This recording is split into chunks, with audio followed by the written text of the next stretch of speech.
సుమన్ టీవీలో మీ business promotions కోసం ఈ కింది నెంబర్ను సంప్రదించగలరు.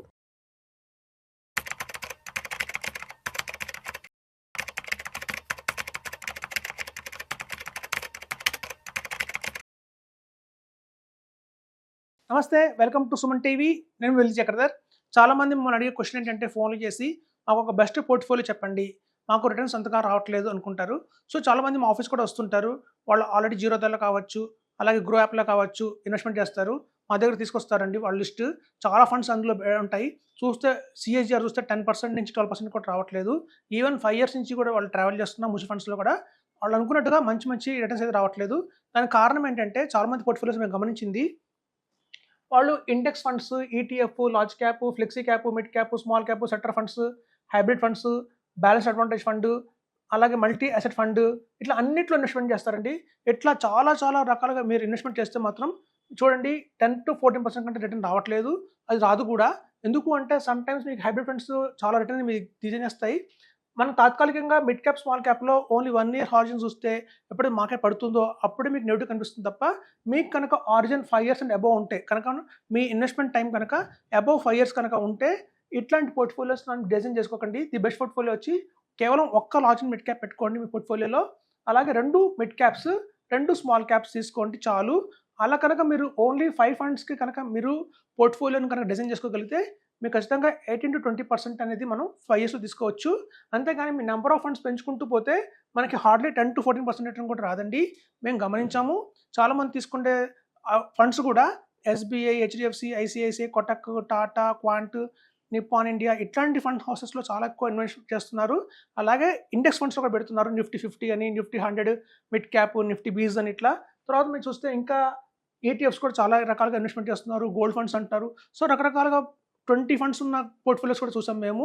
ఇట్లా చేసినందువల్ల మీకు రిటర్న్ అయితే రాదండి. అన్నెసరిగా టైం అంతా వేస్ట్ అయిపోతుంది. ఒక ఆఫ్టర్ 10 years కనుక మీరు రియలైజ్ అయితే ఇన్నాళ్ళు మీరు ఇన్వెస్ట్మెంట్ చేస్తారు మ్యూచువల్ ఫండ్స్లో, కానీ రిటర్న్ చూస్తే మాత్రం హార్డ్లీ 10 to 14% కంటే అది కూడా ఉండదు. అలా కాకుండా మీరు కేవలం 1 large mid cap, 2 mid cap, 2 small క్యాప్తో కనుక కన్జర్వేటివ్గా తీసుకుంటే కనుక ఓన్లీ ఒక 5 ఫండ్స్ కనుక పెట్టుకుంటే రిటర్న్స్ అయితే మనంగా బాగా వస్తాయి.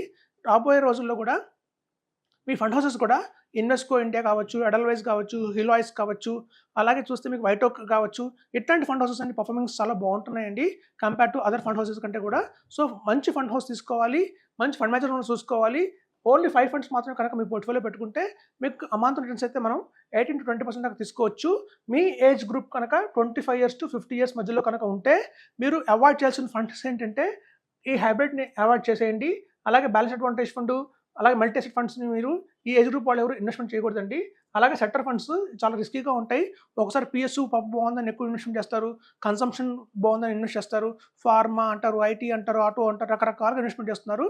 అలా సెక్టర్ ఫండ్స్లో ఇన్వెస్ట్మెంట్ చేయకండి. నిజంగా ఆ సెక్టర్లో కనుక గ్రీన్, సోలార్ కనుక సంబంధించిన స్టాక్స్ అయితే బాగున్నాయి అంటే ఆటోమేటిక్గా ఈ స్మాల్ క్యాప్లో, మిడ్ క్యాప్లో, అలాగే లార్జ్ మిడ్ క్యాప్లో ఆ స్టాక్స్ ఆల్రెడీ వాళ్ళు కొంటారండి. మీకు చూడండి ఒక్కొక్క ఫండ్ హౌస్లో వచ్చి మీకు, ఒక్కొక్క ఫండ్లో వచ్చి మీకు 80 funds to 100 funds మినిమం ఉంటాయి. మీరు నెంబర్ ఆఫ్ ఫండ్స్ పెంచుకుంటూ వెళ్తే అన్నసరిగా 800,000 funds స్టాక్స్లో కొన్నట్టు అవుతుంది మీకు తెలియకుండానే. ఎప్పుడైతే 1000 స్టాక్స్లో మీరు కనుక పార్టిసిపేట్ చేశారు అంటే కనుక రిటర్న్స్ అయితే రావు. కాబట్టి ఓన్లీ 5 ఫండ్స్ తీసుకోండి. అది కూడా ప్రామినెంట్గా ఉండే రాబోయే రోజుల్లో పాస్ట్ పర్ఫార్మెన్స్ చూసి ఇన్వెస్ట్మెంట్ చేయకండి. రాబోయే రోజుల్లో మనకి ఎట్లాంటి ఫండ్ హౌసెస్ కనుక మంచి రిటర్న్స్ ఇస్తాయో ఆ రిటర్న్స్ మీరు కనుక క్యాప్చర్ చేయగలిగితే, అట్లాంటి ఫండ్ హౌసెస్ కనుక కనిపెట్టగలిగితే మీకు గ్యారంటీగా 18 to 20% తీసుకోవచ్చు సిఏజిఆర్. అంతేగాని మీరు చూడండి ఇట్లా కనుక అన్నింటిలో ఇన్వెస్ట్మెంట్ చేసుకుంటూ వెళ్ళారంటే తాత్కాలికంగా మనకి రిటర్న్స్ ఎక్కువ వస్తాయి. బుల్ మార్కెట్లో కానివ్వండి, ఇలా బేర్ మార్కెట్ చూసాం లాస్ట్ ఇయర్, చూస్తే చాలా రిటర్న్స్ పెడితే పడిపోయినాయి. చాలామంది అనుకుంటారు డైవర్సిఫికేషన్ చేయాలి, లార్జ్ క్యాప్లో ఇన్వెస్ట్మెంట్ చేయాలి, మిడ్ క్యాప్లో ఇన్వెస్ట్మెంట్ చేయాలి, అలాగే బ్యాలెన్స్ అడ్వాంటేజ్ ఉంచుకోవాలి, మార్కెట్ పడినప్పుడు సపోర్ట్గా ఉంటుంది కాబట్టి మనకి బ్యాలెన్స్ అడ్వాంటేజ్ ఫండ్ కావాలి, హైబ్రిడ్ ఫండ్ కావాలనుకుంటారు. సో ఈ హైబ్రిడ్ ఫండ్స్లో పెట్టినందువల్ల ఏమవుతుందంటే డెట్, ఇవన్నీ కూడా డెట్ కేటగిరీకి వస్తాయండి. సో ఈ డెట్లో మీరు కనుక ఇన్వెస్ట్మెంట్ చేస్తే మీకు ఏమవుతుందంటే పోర్ట్ఫోలియో అంతా రిటర్న్ పడిపోతుంది. 1 yearకి 2 yearsకి అయితే పర్వాలేదు అని పెట్టుకోవచ్చు డెట్లో. కానీ మీకు కనుక 5 years కనుక ఆరిజిన్ ఎక్కువ ఉంది అంటే మాత్రం డెట్ ఫండ్స్కి అసలు వెళ్ళకండి, హైబ్రిడ్ ఫండ్స్కి వెళ్ళకండి. ఎందుకు అంటే కొంచెం పోర్ట్ఫోలియోలో మీకు డెట్ ఉన్నా కూడా అది బాగా డెంట్ అయితే చేస్తుంది, మీ పోర్ట్ఫోలియో రిటర్న్స్ డెంట్ చేస్తుంది. ఎందుకంటే మీకు చూడండి లాంగ్ టర్మ్ మీరు ఎప్పుడైనా తీసుకున్న ఒక 5 years, మనకి 1979 నుంచి ఇవాళ 2025 దాకా అంటే మార్కెట్ ఆల్రెడీ 45 years దాకా దాని జర్నీ ఉంది. ర్యాండమ్గా మీరు ఏ 5 years అయినా తీసుకోండి, మీ 2000 నుంచి 2005 కావచ్చు, అలాగే 2005 నుంచి 2010 కావచ్చు, 2010 నుంచి 2015 కావచ్చు. అక్కడ ర్యాండమ్‌గా ఏదైనా 5 ఇయర్స్ తీసుకోండి. మీకు మార్కెట్ మంచి రిటర్నే ఇచ్చింది తప్ప ఎప్పుడు కూడా మనకి నెగెటివ్ రిటర్న్స్ కానీ, సింగిల్ డిజిట్ రిటర్న్స్ కానీ రాలేదు. కాబట్టి ఎప్పుడు 5 ఇయర్స్ కనుక హారిజన్ ఉంది అంటే మాత్రం డెఫినిట్‌గా మీరు కేవలం మిడ్ క్యాప్, స్మాల్ క్యాప్‌లోనే కాన్సంట్రేషన్ చేయండి. అది కూడా మంచి ఫండ్ హౌసెస్ తీసుకోండి. ఒక మంచి ఫండ్ మేనేజర్‌ని పట్టుకోండి చాలు. అలా కనుక క్లుప్తంగా మీరు కనుక ఇన్వెస్ట్‌మెంట్ చేసుకుంటూ వెళ్తే మనకి 20% ఈజీగా తీసుకోవచ్చు. అంతేకాని ఇలా మనకు స్ప్రెడ్ చేసుకుంటూ వెళ్తే మాత్రం ఫండ్స్‌ని అన్నెసెసరీగా మీకు ఏమవుతుందంటే కొన్ని మైనస్‌లు ఉంటాయి, కొన్ని 20 ఉంటాయి. ఓన్లీ మొత్తం ఈ పోర్ట్‌ఫోలియో చూసామండి మేము చాలా మటుకు. ఓన్లీ 2 ఫండ్స్, 3 ఫండ్స్ మాత్రమే 20% ఇచ్చిన దాఖలాలు ఉన్నాయి.